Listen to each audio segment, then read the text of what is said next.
Yeah. So push. Hello everyone, welcome, welcome. The Women's Canadian Club of Hamilton, Wednesday, January 16th, 2022. Another fascinating and informative and educational seminar talk today. So welcome, my name is Louise, the president of the Women's Canadian Club of Hamilton. Thank you for joining us today. Special acknowledgement to all our first-time guests and returning friends of the WCCH. We recognize and acknowledge that we are gathered on the traditional territories of the Mississauga and the Haudenosaunee nations and within the lands protected by the Dish with One Spoon Wampong Agreement. Might we not only learn about the Indigenous people of Canada, but from them.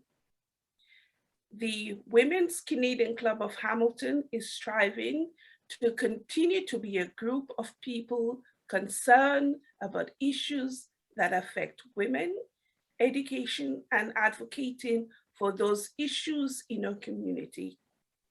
The purpose of the Women's Canadian Club of Hamilton is to foster throughout the Greater Hamilton area an interest in all matters of public concern to strengthen Canadian unity and identity, encourage the education and promotion of the Canadian history and heritage, foster an appreciation of Canadian culture and traditions to new Canadians. Our monthly virtual meetings take place the third Wednesday of each month with featured speakers on a variety of social issues. I take this opportunity to let you all know membership is only $25. Please visit our new site. If you have not been on our website, please check it out. I encourage you all, refer individuals to our lovely website. So membership currently is only $25. And please note, for members who have businesses and or upcoming projects, they receive 6 months of free listing on the site. The website address is www.ccofhamilton.ca. I take this opportunity to welcome our guest, Crystal Mark, Chair of the Hamilton Center for Civic Inclusion. Crystal is a poet, writer, equity educator, and community engagement and development specialist. She is an experienced anti-racist writer, speaker, and facilitator on human rights and community issues, who is passionate about the mobilization for solidarity between Black-identified and Indigenous people. Today will definitely be an informative and educating talk with her today. Following her presentation, we'll have a Q&A with her and to get to know Crystal much better. I take this opportunity to pass on. Go ahead, Crystal. Thank you so much for being here today. We appreciate you. Thank you so much for having me, Louise, and WCCH. I'm going to try to get through a presentation with you, something I put together, sharing, sort of my perspective and how I've brought my career together in terms of service, championing voice, and allyship in the community. So I've called it Championing Voice and Allyship as Choice. Thank you for having me. I'm going to go ahead and move past the land acknowledgement, except to say that I acknowledge that I am not a settler, but because it's Black History Month, I also want to let people know that I'm not a settler in the same capacity, because I might come from people who have been enslaved and have not been the beneficiaries of colonialism, but have been participants. And so it's very important that the work that I do acknowledges Indigenous people in a way that is restorative and reciprocal and reconciliatory. So I just wanted to say that in addition to the land acknowledgement. And I want to thank you for having me, Chimikwech. A little bit about myself. My name is Crystal Aisha Ebony Mark. It is my honor and pleasure to meet with you at the Women's Canadian Club of Hamilton during Black History Month. I wanted to give a gracious and beloved thank you to Madam President Louise Noel for letting me speak today. I believe anytime we get together, our time is both limited and sacred. And my hope is today is that we can share resources and knowledge that will build us collectively into a more harmonious community. Let me also, again, give thanks for the lands that we gather on and our creator who brought us here today. So as Louise mentioned, I'm a writer, educator and activist for well over 20 years now, working mainly in Peel, Toronto, and now Hamilton. I'm the married mother of 4 children. I married my best friend in high school, or just after high school, my best friend from high school, and I've created a career out of my passion for justice and advocacy. I'm passionate about the reconciliation and revolutionary work that Black and Indigenous people need to do in solidarity to create renewed relationships of healing. And I'm a champion for teaching everyone that there is some work in service to the community that everyone can do. There's certainly no shortage of work. And as we know, many hands make light work. So I want to talk about activism as service and allyship. Much like the Women's Canadian Club of Hamilton, I've devoted my work and service to the community. This is both my paid and volunteer work. Activism is a form of service, and allyship and solidarity building with other groups in community is a passion that has grown into a career and has given me the opportunity and the privilege to make great change. I'll share some of that story with you today and some of the lessons that I've learned about leadership, inclusivity, and above all else, loving your neighbor as yourself. Allyship, the desire to support and champion the voices of those with less access, privilege, and voice is a noble and sacred work. And it is work, it is a choice. Putting your hand into the struggle and your hat into the ring is a conscious choice that's hard to step back from.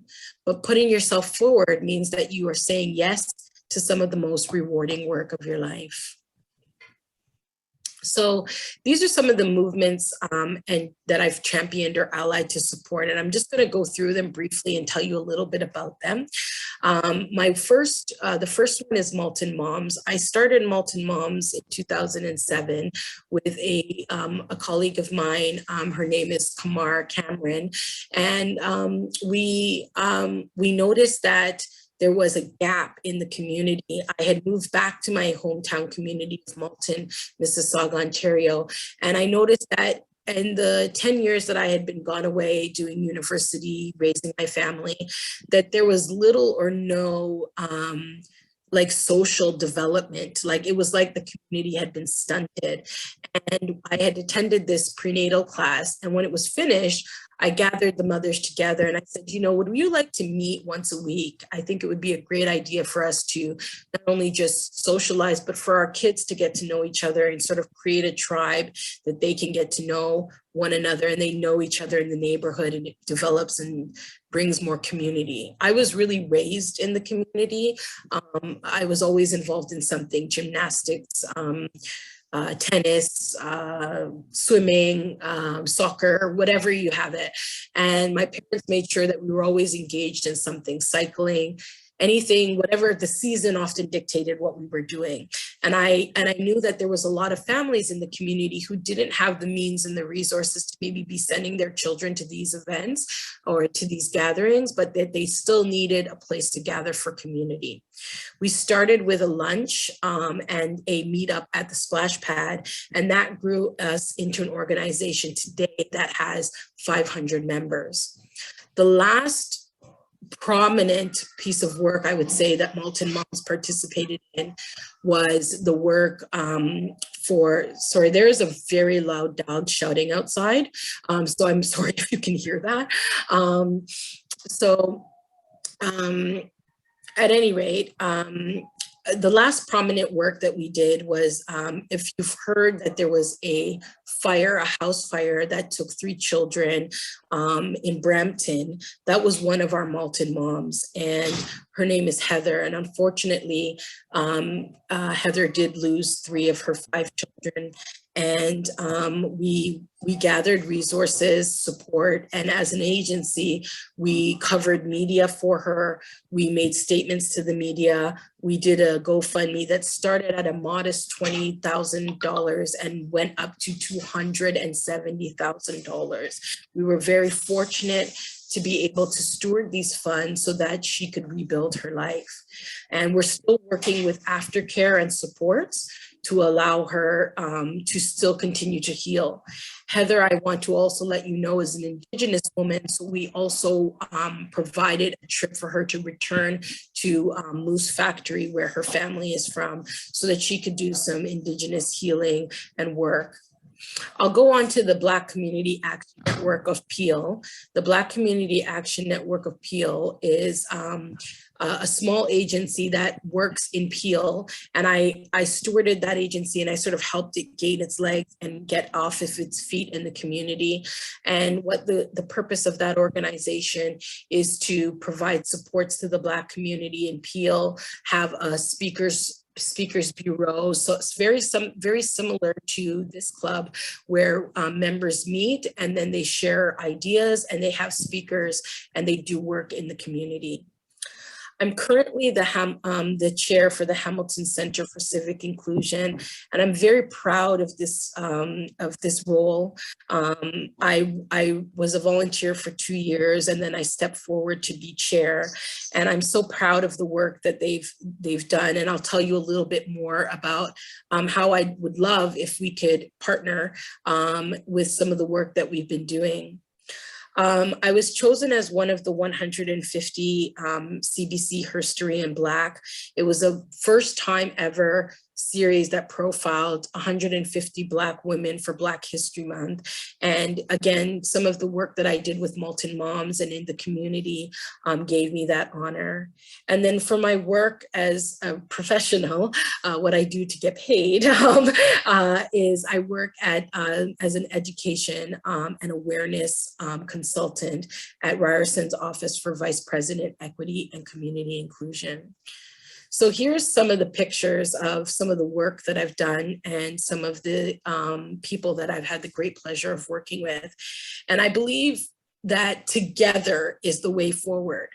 I've supported and created and championed many movements in the Greater Toronto Hamilton area, working in communities such as Mississauga, Malton, Jane and Finch, South Etobicoke, Brampton, and Hamilton Central. I have achieved great outcomes for social justice, health reclamation, community development and building, but I have not done this work alone.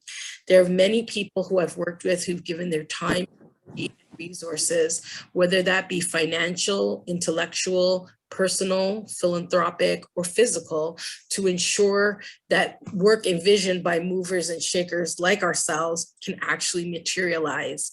I thank that many people who believed in a vision for community that could be better, for without the support of people, there really aren't any new visions that can be built. So I wanted to take just a moment to talk to you about the 7 C's of inclusive leadership. So as a poet, I love a good alliteration. And this might be my favorite one. This was developed by Deloitte and amended by our office. And it shares key concepts I believe are necessary for an organization to thrive as it moves forward to developing its membership and continuing its legacy. These 7 concepts work both for the individual and for the organization, and are a place that I return to time and again when I'm working in education, community action, and advocacy. So the first is cognizance, and it's really having an understanding of who you are and what you bring to the table and why you're doing what you do, right? And I think with allyship, with service, and with activism, you really have to know why you're in it. You really can't give and devote your time to causes haphazardly. We don't often have extra time. So you need to know, why am I at the table? Why do I want to be here? And when I said yes to come and speak, it was because this is an opportunity to meet some really great women who I thought have an incredible history in Hamilton. So thank you for having me. The second one is commitment. We have to commit to being there and seeing our way through. And that brings us to our next one, which is courage, right? We have to have the heart.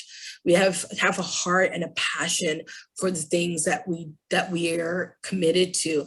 What I really liked when I came into the room is that there's such a camaraderie around you ladies, and those of you who came in and said, oh, by the way, this is my friend, and I invited her in.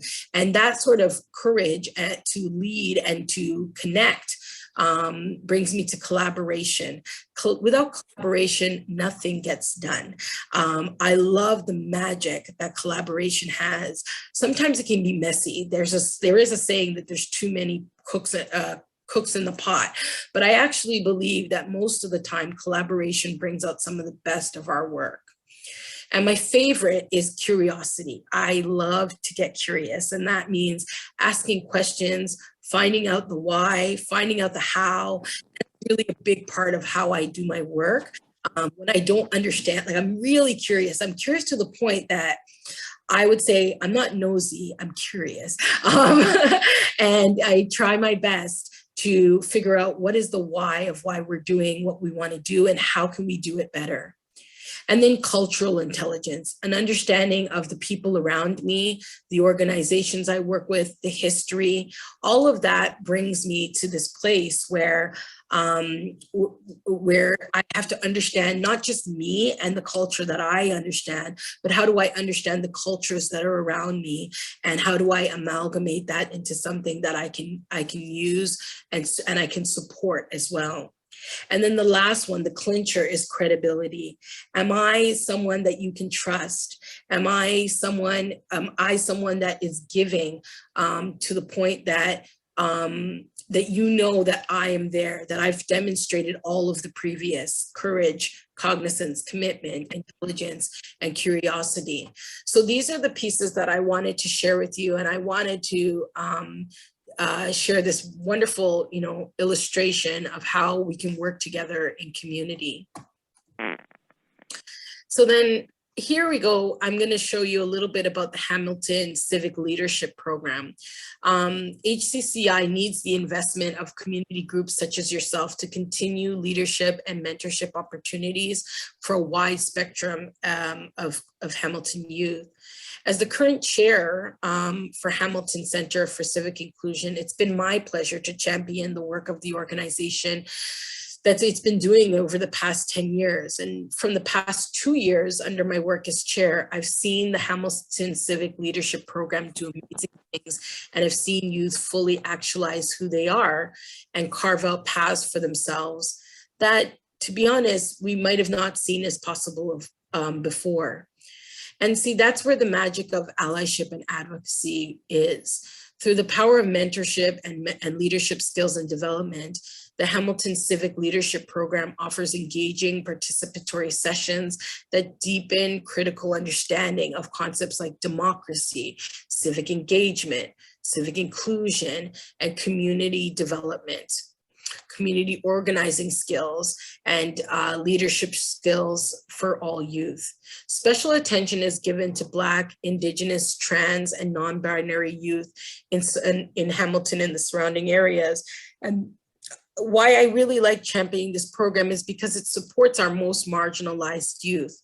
The concept of the program was first created by our city councillor, Narinder Nan, before her time as councillor, and has since been adapted. This 2-year program is funded by Canadian Heritage Department, and it's run by the Hamilton Center for Civic Inclusion. And there's also a research component so we can understand the youth that is come out of the Department of Social Work at McMaster University. We've had amazing speakers like Robin Maynard come out and teach the youth and the kids how they can become leaders. And so we're actually building tomorrow's future leaders. And it's these types of people that, you know, in a few years you're going to want to be having within your membership, because, you know, before I knew it, I'm in my my 40s, but before I knew it, before I got there, I was a kid like this in programming, and before you know it, I'm on the other side. We work with program participants to look at their qualitative barriers to civic engagement, and then upon completion, they receive a certificate and a reference letter. They also receive high school service hours. And I highly recommend that the Women's Canadian Club of Hamilton consider if they want to partner with the Hamilton Center for Civic Inclusion, as we would be a natural fit to be allies in this great city. I want to say thank you and miigwech. It's been such an honor to meet with you today. I really thank you for your time, especially because, you know, like I said at the beginning, our time is sacred. Once this day passes, we don't know if we're gifted or granted another. And I really appreciate every day that I get to do this work, and it's a blessing. So thank you very much. Thank you very much, Crystal. Thank you, thank you, thank you. Can we unmute? Everyone could unmute their mics. And Lee, if you could give a word of thanks, please. Oh, okay. Well, Crystal, that was fascinating. I'm sorry I missed a little bit of it because my little dog decided he just couldn't hold his pee anymore. Oh, okay. So it wasn't outside, it was your dog that I heard. Oh, okay. Oh no, you didn't hear him, but I had to run for him. But I could still hear you as I was walking. And I must say, it was absolutely inspirational to hear you talk. You're such a lovely speaker, and just mesmerizing. And the work that you've done is just wonderful, so important, and so has obviously made such an impact on your communities, and it's great. And I do hope that that we as a group, or even some of us as individual members, can come out and help support and partner with you at the HCCI. It's wonderful. So thank you for giving some of your precious time to spend with us today. We do appreciate it so much. Thank you. It's been my pleasure. Thank you, Lee. At this time, we will open for Q&A. And I call on Christina. Do you have any questions, any feedback? Because I want to ensure that you are there too. Yes, I am here, and excuse my voice. I found that the Crystal, our speaker, has been a very busy lady. I'm quite inspired by and the 7 C's, of course. I love that. I was making notes. So we learn something every moment, really, of a speech. And so I look forward to hearing her again and learning more about some of her endeavors. Thank you so very much. And about the partnering, I think that's a nice idea, by the way. Thank you. Alison? Thank you. Hi there. Did you have, oh, sorry, go ahead, Pat. Oh, Crystal, I was just wondering if there's any talk at the university about removing the Ryerson name from the university. Oh, yes, there is. Yes, Pat, I'll be happy to let you know that we're currently in the change. We do call the university is still Ryerson, but it also goes by the name X University. At the moment, we have what's called a standing strong task force. And so this task force has gathered to decide whether or not we were going to change the name. And in the summer, we announced to the public and the media that we will be changing the name of Egerton Ryerson. It does not have a name as of yet. And there is I believe, a public petition to submit names and reasons for the name that you'd like online. So if you just, if you Google Ryerson name change, I'm sure the right thing will come up. But yes, we are. So we're currently X University at the moment. Cute. That's great. Still a great place to work and teach, though, gotta say. Is it? Yeah, I really do enjoy working there. I saw Susan, I think. Yeah, thank you for coming. We're in the midst, actually, because Encounters of Canada is no longer, of finding another group to support. We have a history, of course, of supporting women, Hamilton immigrants, and also youth as well with Encounters. So I'm just wondering, it sounds like a good fit. But are the youth that enter the program, do they have to fill out a form? Is there any fee for them? And there's not a fee for them, but there is costs that do. Sorry, was that all of your question? Excuse me. Yeah. Okay. There's not a fee for them to join, but there is cost to bring speakers in. They also go to a trip to Ottawa and Parliament to learn how Parliament works for a day. So we have to fund like operations like that. We also bring speakers in. Often, usually they're authors around social justice issues, so they usually tend to have high speaking fees. And then we provide them with lunch, and we provide them with snacks and also tokens so that they can get to and from the program. The program's on King Street, but we serve sort of all of Hamilton as well as all parts of the city, the lower city, and on the mountain. So that's where the costs, I think, would any sort of support that you would give, it would go to those costs. But the grants that you get would be city grants, Ontario grants, federal grants? Yes, we have a grant from the Ministry of Culture and, MCSS. We have a grant from them, and that partially covers, and the rest we fundraise. So you must be in the red every year, then. It sounds like you do. Oh, we're very close. We're always teetering really close, I must say. I've been to, I think, 4 AGMs, and last year was the only AGM where we were in the red, but we've come pretty close in some years. But we actually have made a few partnerships with McMaster University, and we do anti-oppression and anti-racism training with corporations and groups such as yours as well, and community groups, so that we sort of get that balance of money so that we can pay our staff. Like everyone who works there, except for the executive director, work part-time. So the extent of individual citizens and groups would be like half of your fundraising, or would it be less? I would say it might be. We had a really good year at the beginning of COVID.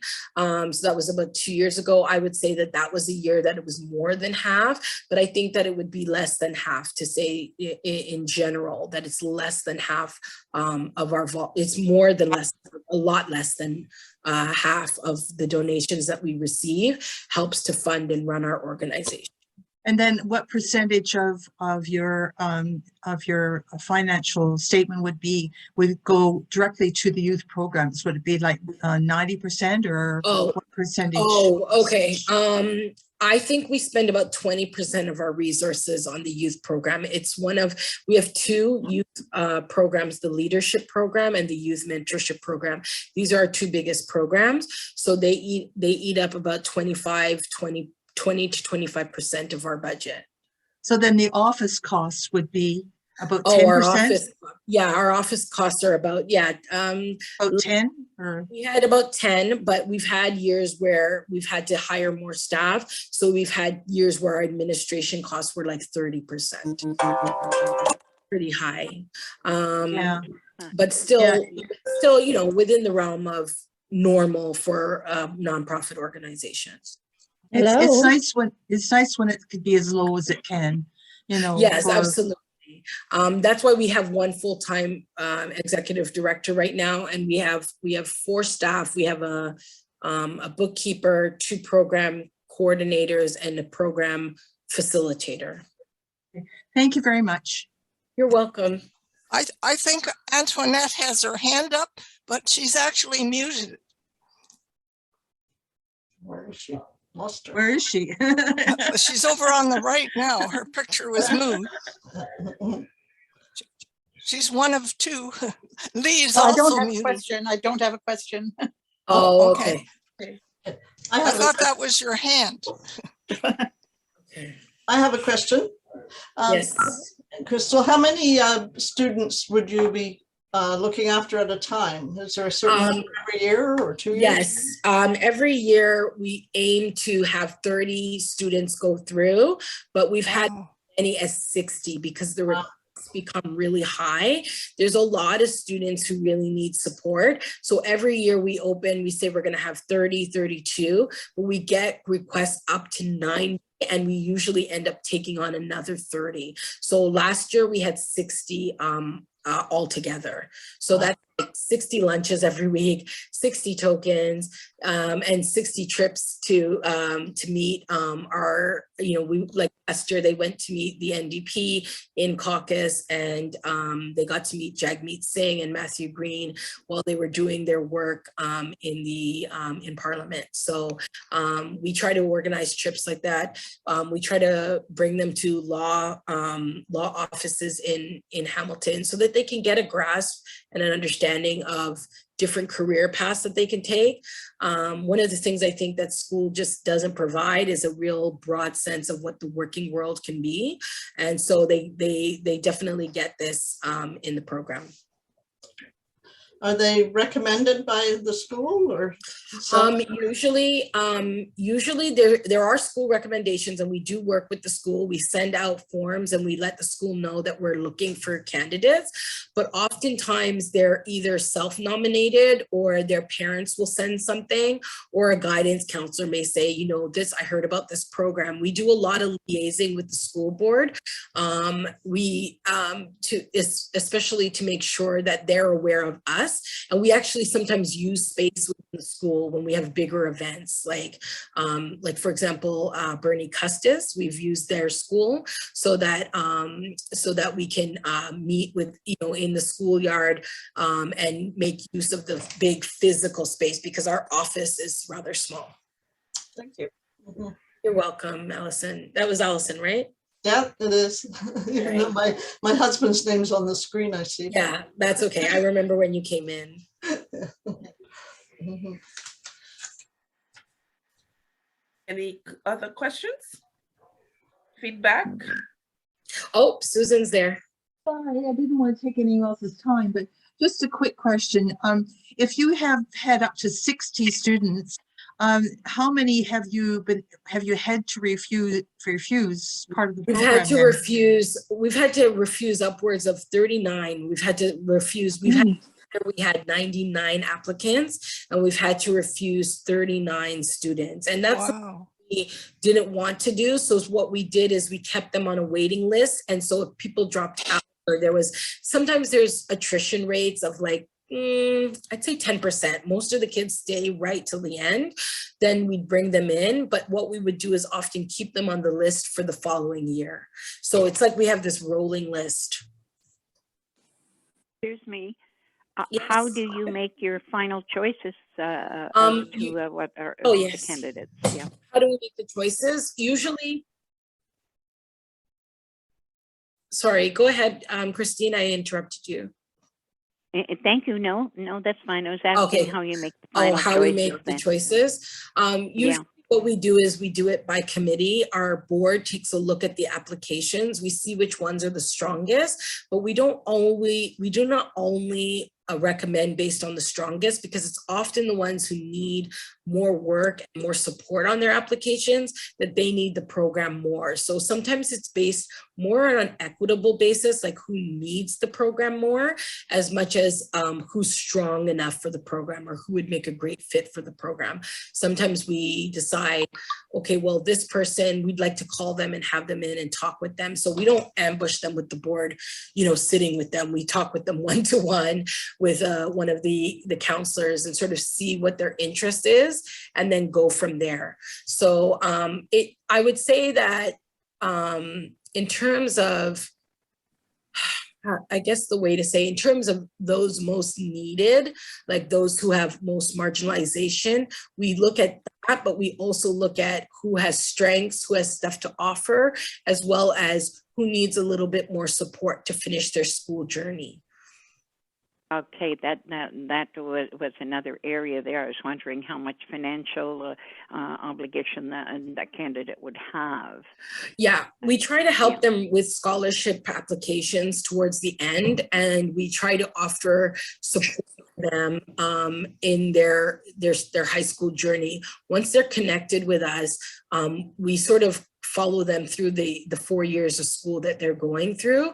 So it's not something where they just go for the program for 1 year and then that's it and we forget about them. We try to establish relationships with each cohort. And we've had 2 cohorts so far, 2 full cohorts. The pandemic was harder, I have to say. I was a mentor for one of the youth during the pandemic, and it was harder because she was a biology, she had a biology interest, and my background is in sociology, and we had to discover and meet through Zoom, and that made the relationship much stronger. But I got to know a little bit more about her family. I got to know that she is one of 5. There was 2 cute twins that would keep toddling into the Zoom every time that we would talk. And she did amazing things. And now she was in the last cohort, and now she's finishing up and she wants to attend university and major in sciences. So, I mean, that experience to give of my time to the program itself was really rewarding, because if I don't delve into the work itself, just being the board chair can be very administrative. And so I didn't want that to be my only experience. So that was actually a really great opportunity for me as well. Thank you very much. Yes. Thank you. Well done. Thank you. Thank you. Hi, Susan. Oh, hi. I had a question, Susan, if you don't mind. I'm just wondering, and maybe I missed it along the way, these are all high school students. Do they apply for this program in their first year, or can it be through any of the 4 years of their secondary school? It's usually through grade 9 and 10 that apply for the program, but we have taken 11 and 12 grades as well. Like I told you, we've looked at what the need is, as well as what their situation is. But we often are looking for grade 9s and 10s because they're at the beginning of their career in school, and research has shown it's been easier to mold them and support them through the journey if we start at the beginning. So I think, Susan, you had a question. Yeah, do any of the donors or contributors to your program give money specifically for scholarships or in that line? You know what? I'm not sure the answer to that question. I could find it out for you. It would be a simple call, and I could definitely pass on the information to Louise. But we do receive funds for that are earmarked, all the time. And what we do is that money, if it's earmarked, right? Like if someone says, I'd like this to go to this program and this program only, then it goes to that. So the scholarship would be another line with underneath that program. Yeah, that was something that, if that was something you were willing or wanting to do, you would just make your request known when you donate. Thank you. You're welcome.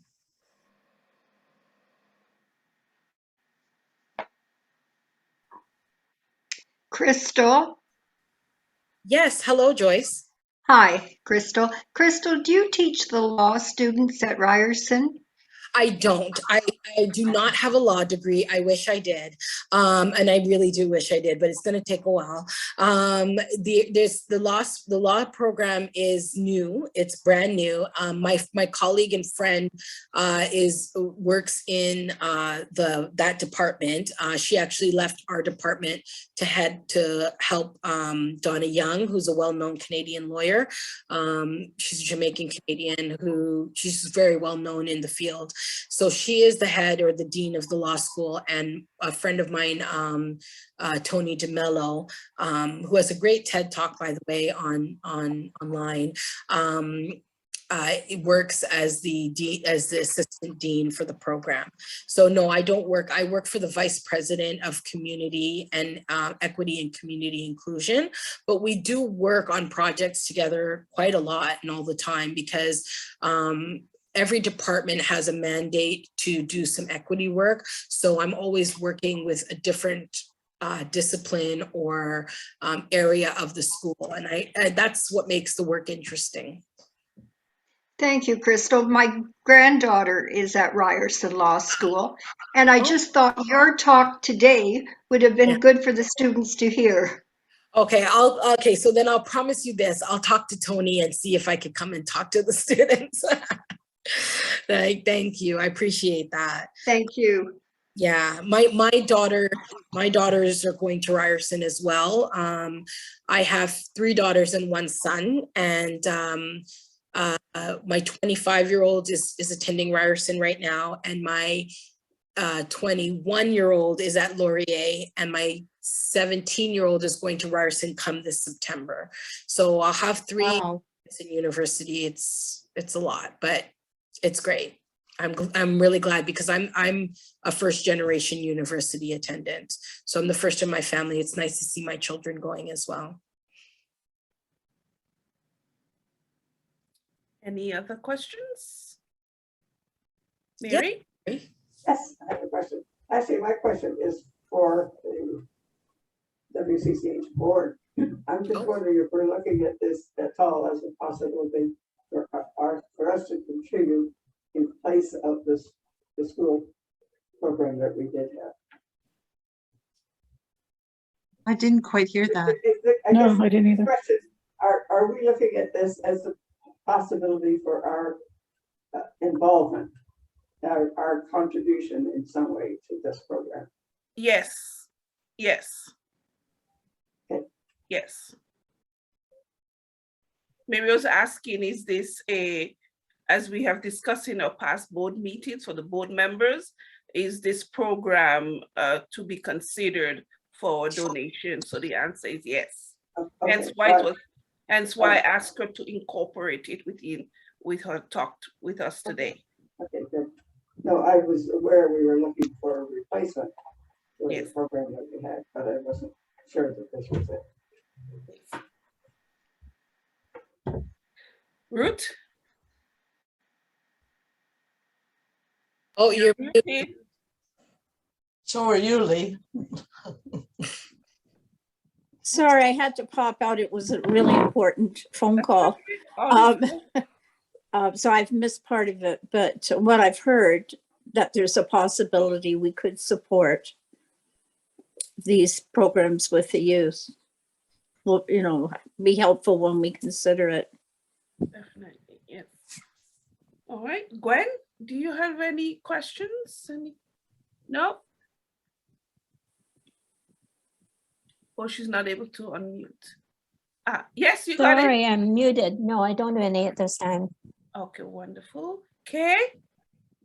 No, thank you. Everything has been excellently explained. Thank you very much. Wonderful. Thank you, Kay. I appreciate that. Antoinette? No, nothing, no. Ellen? Yeah. I would just like to say, Crystal, the conversation at your dinner table with those 4 children must be very interesting. Yeah, we talk politics and the world a lot, and it's really great, actually. I love when everyone's at home, like when everyone comes home, and because we do have a very lively table, and there's always a friend or a guest or someone extra as well to feed. So that's always great. And the house is a little quieter these days because there's 2 living at home and 2 are out of the home. But and these 2 are quiet, they're more quiet. So I always like when everyone's coming back, which is going to be happening this weekend with Family Day.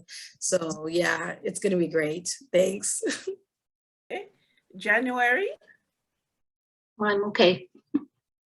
Marilyn?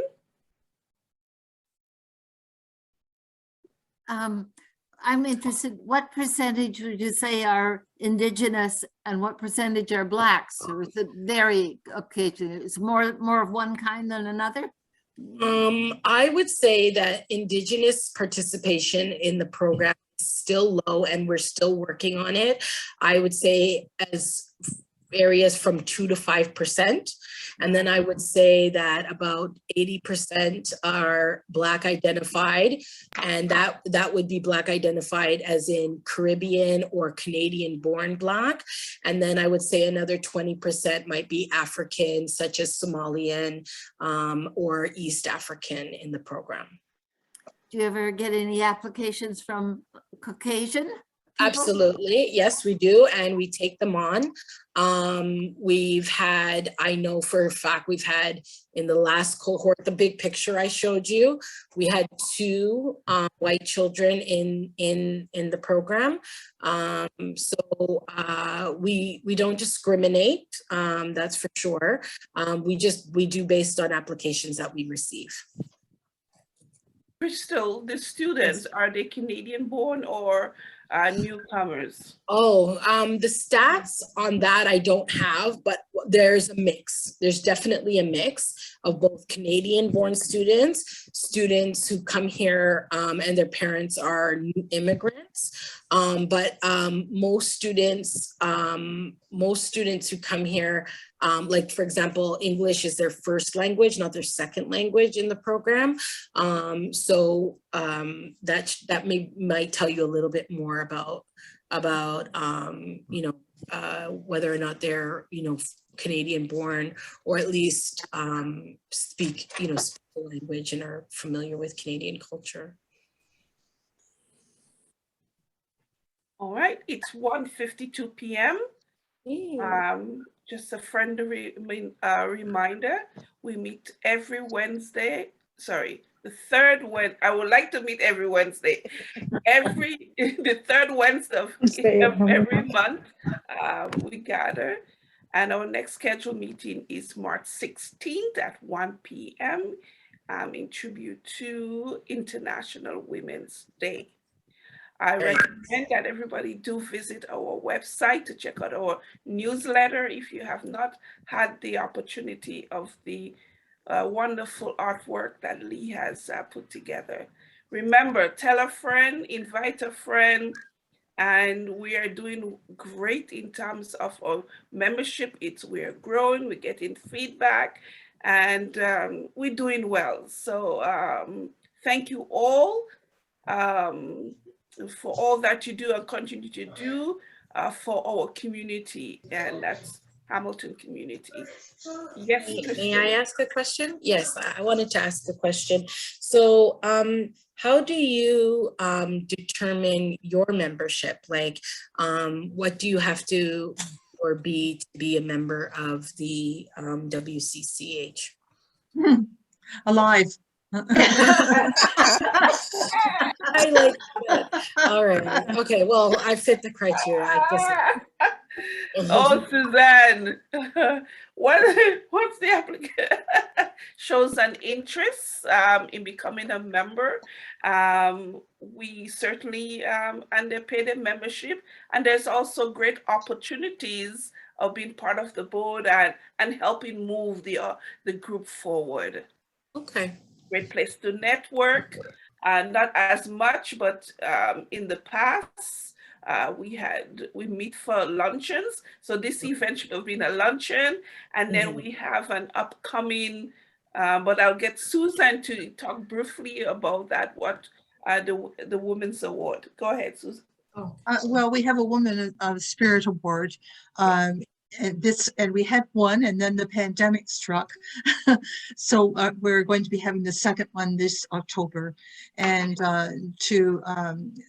which we honor someone in a certain field that hasn't been decided yet, and to honor a woman in Hamilton area that has done exemplary work.